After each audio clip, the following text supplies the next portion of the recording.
चला तर मग मंडळी, आता आपल्याला कालचा भाग जो विसरू नको तू मलामध्ये असं दाखवण्यात आलं आहे की कालचा भाग जो आहे तो केकचा गोडवा आणि जुना कटुवाद. तर कालच्या भागात सूर्या आणि वैदेहीमध्ये खूपच क्यूट बॉन्डिंग पाहायला मिळाली. तो तिरामिसू केक आणि आत्याचा राग. सूर्याने त्याच्या भाईचे बाबांचे प्राण वाचवल्याबद्दल वैदेहीला थँक्यू म्हणून एवढ्या दूरहून तिचा आवडता तिरामिसू केक आणला होता. वैदेहीलाही तो खूप आवडला आणि ती घरी जाऊन तो खाणारच होती, पण तिथे आत्या आडव्या आल्या. तेव्हा तांडले यांच्या घरातलं पाणीसुद्धा प्यायचं नाही असं बजावत आत्यांनी वैदेहीला तो केक खाऊ दिला नाही. बिचाऱ्या वैदेहीला देसाई आणि तांडले परिवारातल्या एका टोकाच्या वादाचं नेमकं कारणच माहिती नाही आहे. दुसऱ्या दिवशी हॉस्पिटलमध्ये सूर्या वैदेहीला टोमणा मारतो की काही लोक किती कृतज्ञ असतात, एवढा दुरून स्पेशल केक आणला आणि तरी साधं थँक्यूही म्हणत नाही. त्यावर वैदेहीला हसू कोसळतं. तर दोघांना एकच प्रश्न पडलेला असतो. जेव्हा वैदेही सूर्याला विचारते की देसाई आणि तांडले यांच्यात नक्की काय वाद आहे, तेव्हा सूर्याही हताश होऊन सांगतो की मी लहानपणापासून हाच प्रश्न विचारतोय, पण मलाही कोणी सांगत नाही. वैदेही आणि सूर्या या दोघांनी त्यांच्या घरातल्या या जुन्या शत्रुतेचं मूळ कारण माहीत नाही आहे, जे त्यांच्यातल्या आगामी नात्यासाठी एक मोठा टर्निंग पॉईंट ठरणार आहे. तर चला मग मंडळी, आजच्या भागात आपल्याला असं बघायला भेटते की बयोची एंट्री, वैदेहीची ट्रान्सफर आणि सूर्याचं ते वचन. तर कालच्या भागात आपण बघितलं होतं की वैदेही सूर्याला थेट प्रश्न विचारते की तुला माहिती का मी कोण आहे. तेवढ्यात बयो येते, त्याचे मित्र त्याला सांगतात. त्याच्यामुळे सूर्याचं सांगणं राहून तर जातंच की वैदेही देसाईच आहे हे त्याला माहीत नसतं. आणि सूर्य आपल्या बयोसमोर जाऊन उभं राहतो. वैदेहीला बयो तू तिच्या नवऱ्याचं प्राण वाचवलं म्हणून ती तिला पैसे देते, पण वैदेही स्पष्ट नकार देते की हे आरोग्य केंद्र आहे म्हणून, आणि ती सरळ तिची ट्रान्सफरच करते. तर मग आता आपल्याला बघायला भेटते की की सूर्या आणि वैदेही हे गप्पा मारत असतात. सूर्या नेहमीप्रमाणे देसाई कुटुंबाबद्दल जे नाही ते सांगत असतो. ते देसाईतले लोक असे तसे. वैदेही शांतपणे त्याचं ऐकून घेते आणि अगदी योग्य वेळी ती त्याला अडवून विचारते, तुला माहीत आहे का मी कोण आहे. वैदेही स्वतःचं खरं नाव किंवा ओळख सांगणार असते, तेवढ्यात बाहेरून सूर्याचे मित्र धावत येतात आणि ओरडतात, सूर्या अरे बयो आली. आणि तिथेच सगळा नूर बदलतो. सूर्या आणि वैदेही तातडीने बाहेर येतात. बयो म्हणजेच वच्ची समोर उभी असते. तिची नजर वैदेहीवर पडते, पण ती सूर्याशी काहीच न बोलता थेट वैदेहीला हुकूम सोडते, पेशंटला म्हणजे बाईंना डिस्चार्ज द्या. वैदेही डॉक्टर म्हणून वैदेही तिला समजवण्याचा प्रयत्न करते की अहो त्यांना अजून आरामाची गरज आहे, पण वच्ची ऐकण्याच्या मनस्थितीत नसते. ती स्पष्ट सांगते की ते घरी आराम करतील आणि सूर्याला भाईंना घरी घेऊन जाण्याची आज्ञा देते. सूर्या भाईंना घेऊन गेल्यानंतर वच्ची वैदेहीसमोर आपला खरा रंग दाखवते. सूर्याने एका देसाई कुटुंबातल्या मुलीची मदत घेतली, जरी त्याला ठाऊक नसलं तरी त्याचा राग वच्चीच्या मनात धुमसत असतो. ती वैदेहीच्या हातावर जबरदस्तीने पैसे टेकवते. वैदेही अत्यंत स्वाभिमानाने सांगते, हे सरकारी आरोग्य केंद्र आहे, इथे आम्ही पैसे घेत नाही. त्यावर वच्ची अत्यंत जहरी भाषेत बोलते, तुझ्या वाईट कामात उपयोगाला येतील. एवढ्यावरच ती थांबत नाही, तर ती वैदेहीच्या हातात थेट ट्रान्सफर लेटर सोपवते. वच्ची आपल्या ओळखीचा वापर करून वैदेहीची बदली थेट एका दुर्गम खेड्यापाड्यात करून आणते, जेणेकरून ती पुन्हा कधीच सूर्याच्या आणि त्यांच्या आयुष्यात येऊ नये. इकडे भाईंना सगळे घरी घेऊन येतात.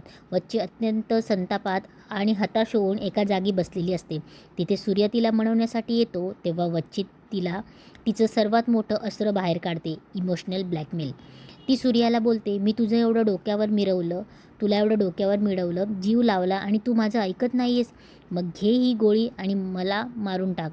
बयोचा हा अवतार बघून सूर्या पूर्णपणे कोलमडतो. तो रडायला लागतो आणि बयोचं पाय धरून सांगतो, बयो मला माफ कर. मला फक्त भाईंची ती अवस्था बघवत नव्हती म्हणून मी वैदेहीची मदत घेतली. इथून पुढे मी तुझं प्रत्येक ऐकेन.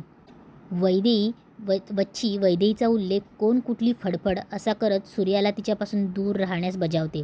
अखेर बयोच्या डोळ्यातले अश्रू आणि तिचा राग पाहून सूर्या तिला वचन देतो की मी पुन्हा असं कधीच करणार नाही आणि तिच्या वाटेला जाणार नाही. आता आपल्याला बघायला भेटणार आहे की आता वैदेहीला ते गाव सोडून खेड्यापाड्यात जावं लागणार का, की तिची आत्या देसाई असल्याचं पावर वापरून ही ट्रान्सफर थांबवणार. आणि सूर्याने बयोला वचन तर दिलं आहे, पण जेव्हा त्याला कळेल की वैदेही ही दुसरी तिसरी कोणी नसून ज्या देसाई कुटुंबाचा तो तिरस्कार करतो त्याच घरातली मुलगी आहे, तेव्हा त्यांचा काय गेम होईल. आता पुढच्या भागात आपल्याला बघायला भेटते की वैदेहीचा बाणेदारपणा आणि सूर्याचं माप ओलांडून आणण्याचं स्वप्न. तर बयोने म्हणजे वच्छीने ट्रान्सफर ऑर्डर हातात दिल्यानंतर हॉस्पिटल आणि दोन्ही घरांमध्ये काय नाट्य घडलं ते आपण आता बघूया. तर हॉस्पिटलमध्ये वैदेही तिचा सुपर सिनियर मॅडमला अगदी काकुळतेने समजवण्याचा प्रयत्न करत असते की मॅडम आता यात माझी काही चूक नाही आहे. पण मॅडम उलट वैदेहीवरच डाफरतात. त्या स्पष्ट सांगतात तुझीच चूक आहे. वच्छी माझ्यासमोर तुझ्यावर किती ओरडली. तुला त्या तांडले लोकांशी वाद घालायला कोणी सांगितलं होतं? ते कोण आहेत ते तुला नीट माहिती नाही ना?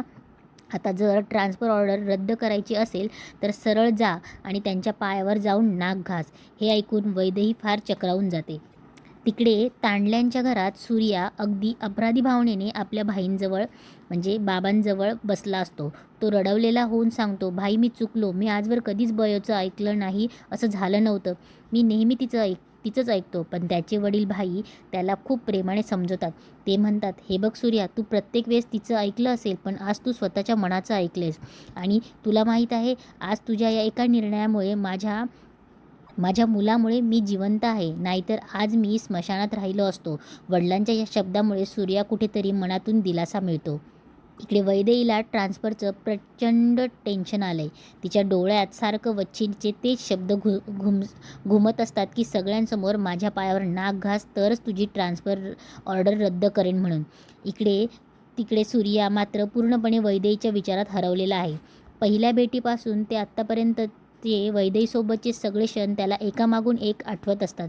जेव्हा भाई वैदेहीचं म्हणजे डॉक्टर मॅडमचं कौतुक करतात तेव्हा सूर्या हसून मनातल्या मनात बोलतो, कौतुक काय भाई, एक दिवस तिला थेट माप ओलांडून या घरीच घेऊन येतो. मग आपण सगळे मिळून तिचं आयुष्यभर कौतुक करूया. सूर्याला अजूनही ती देसाईंची मुलगी आहे हे माहीत नाही आणि तो तिच्या प्रेमात पडला आहे. सूर्या इकडे मनाशी काहीतरी ठरवून वैदेहीला भेटण्यासाठी घराबाहेर पडत असतो. तेवढ्यात तिथे वरद येतो आणि त्याला अडवतो.